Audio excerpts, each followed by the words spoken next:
Hi friends, మా పెరటిలో కాకరకాయలు కాకరకాయలు అందరి దగ్గర ఉంటాయి, కానీ ఇది విచిత్రమైన కాకరకాయలు అనమాట.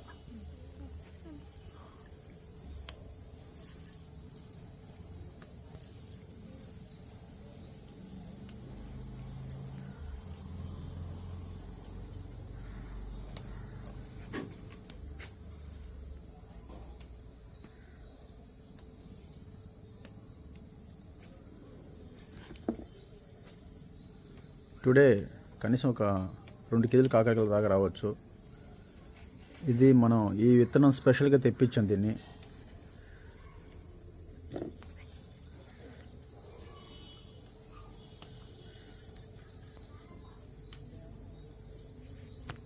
ఇదండి, ఇదో కాకరకాయ ఇక్కడ మర్చిపోయారు.